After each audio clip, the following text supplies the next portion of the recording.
Hi friends, welcome to our channel. ఏపీలో జనవరి పెన్షన్కి సంబంధించి మరియు కొత్త పెన్షన్కి సంబంధించి లేటెస్ట్ అప్డేట్ అయితే రావడం జరిగింది. సో జనవరి పెన్షన్ ఎవరైతే తీసుకోబోతున్నారో వెంటనే ఈ యొక్క వీడియో అయితే కంపల్సరీగా ఎండ్ వరకు అయితే చూడండి.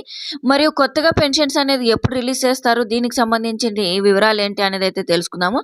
మనకు ముందుగా చూసుకున్నట్టయితే జనవరికి సంబంధించిన పెన్షన్స్ అనేది అయితే వాయిదా అయితే వేశారు. వాయిదా అనేది వేశారు, ఎప్పుడు ఇస్తారన్న దానిపై యొక్క వీడియో ద్వారా అయితే తెలుసుకుందాము. ఎండ్ వరకు అయితే చూడండి. చిన్న రిక్వెస్ట్ ఫ్రెండ్స్, వీడియో చూసిన ప్రతి ఒక్కరు మన ఛానల్ కంపల్సరీగా సబ్స్క్రైబ్ చేసుకోండి. పక్కన బెల్ ఐకాన్ కనిపిస్తుంది, అందులో ఆల్ ఆన్ సెలెక్ట్ చేస్తే నేను పెట్టే ప్రతి వీడియో మీకు నోటిఫికేషన్ రూపం అయితే రావడం జరుగుతుంది. అలాగే వీడియో అయితే కంపల్సరీగా నచ్చితే లైక్ అయితే చేయండి.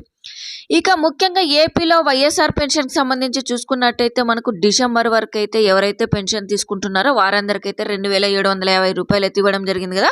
సో అందులో భాగంగా సీఎం జగన్మోహన్ రెడ్డి గారు అయితే పెన్షన్ అయితే పెంచారండి.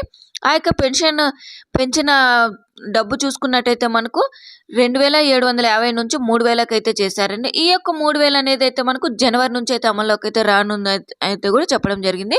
మరి ఈ యొక్క అమౌంట్ అయితే మనకు అంటే ప్రతి నెల 1వ తారీఖు అయితే ఇస్తారు కదా. సో మరి ఈ నెల అంటే జనవరికి అయితే రేపటి రోజు మనకు 1వ తారీఖు అయితే స్టార్ట్ అవుతుంది కాబట్టి సో మనకు రేపటి రోజు 1వ తారీఖు అయితే ఇవ్వరండి ఈ యొక్క 3000 రూపాయలు అనేది. అదేవిధంగా 1వ తారీఖు సెలవు కావడంతో అంటే ఈ యొక్క పెన్షన్ అనేది అయితే వాయిదా వేశారండి. మరి 1వ తారీఖు, 2వ తారీఖు, 3వ తారీఖు ఈ 3 రోజులైతే పెన్షన్ అయితే పంపిణీ చేయట్లేదండి. డైరెక్ట్గా మనకు 4వ తారీఖు అయితే పెన్షన్ అయితే ఇవ్వడానికైతే స్టార్ట్ చేస్తారండి. మరి ఈ యొక్క పెన్షన్ చూసుకున్నట్టయితే మనకు అంటే ముందుగా మనకు ఒక కాకినాడ జిల్లాలో అయితే సీఎం జగన్మోహన్ రెడ్డి గారు అయితే ఈ యొక్క పెన్షన్ కార్యక్రమం నిర్వహించిన తర్వాత 4వ తారీఖు అయితే పెన్షన్ ఇవ్వడానికి అయితే స్టార్ట్ చేస్తారండి.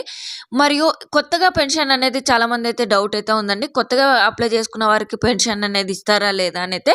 సో ఎప్పటి వరకు అప్లై చేసుకున్న వారికి పెన్షన్ అనేది ఇస్తారు, ఎప్పటి వరకు అప్లై చేసుకున్న వారికి కొత్త పెన్షన్స్ అనేది ఇవ్వడం స్టార్ట్ చేస్తారని చూసుకున్నట్టయితే మనకు ఆల్రెడీ మనకు ఏపీ ప్రభుత్వం అయితే చెప్పడం జరిగిందని నవంబర్ 30 తారీఖు వరకు ఎవరైతే అప్లై చేసుకొని ఉంటారో అటువంటి వారి నేమ్స్ అందరైతే మనకు డిసెంబర్లో వెరిఫికేషన్కి రావడం జరుగుతుంది. అదేవిధంగా ఏవైనా డాక్యుమెంట్స్ లేనిచో వాళ్ళకైతే కరెక్షన్ అయితే చేసి మనకు 6 స్టెప్ వెరిఫికేషన్ కానీ డాక్యుమెంట్స్ కరెక్షన్ కానీ ప్రతి ఒక్క డీటెయిల్స్ అనేది అయితే వాళ్ళకి అప్లై చేసుకున్న వారికి అంటే ఎవరైతే నవంబర్ 30 తారీఖు వరకు చేసుకొని ఉంటారో వారందరికీ డిసెంబర్లో అయితే అంటే మనకు వెరిఫికేషన్ ఉంటుంది. ఆ యొక్క వెరిఫికేషన్స్ అనేది అయితే చేసిన వెంటనే నేమ్స్ అయితే వారికి మనకు ఈ మంత్లో అంటే డిసెంబర్ మంత్లోనే ఇచ్చేసి ఉంటారండి ఆల్రెడీ. సో ఆ యొక్క వారికి అంటే ఎవరైతే లిస్ట్లో నేమ్ అనేది ఉందో అటువంటి వారందరికైతే జనవరి 4వ తారీఖు నుండి అయితే వారికి కూడా 3000 రూపాయలు అయితే పెన్షన్ అయితే ఇవ్వడం జరుగుతుందండి.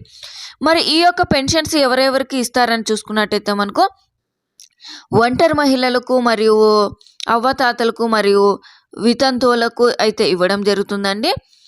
అదేవిధంగా మనకు వికలాంగులు ఎవరైతే ఉంటారో వారికైతే పెంచలేదండి, వారికి యథావిధిగా ఉన్న పెన్షన్ అయితే ఉందండి. అదేవిధంగా మనకు డయాలసిస్, పెరాలసిస్ ఉన్న వారికైతే 10,000 రూపాయలు అనేది ఉంది కదా. సో వారికైతే పెంచలేదండి. ఈ రెండు వర్గాలకంటే ఎవరు మనకు వికలాంగులకు అంటే డయాలసిస్ పేషెంట్స్కి అయితే పెంచలేదండి. సో ఇదండి లేటెస్ట్ అప్డేట్. Thank you.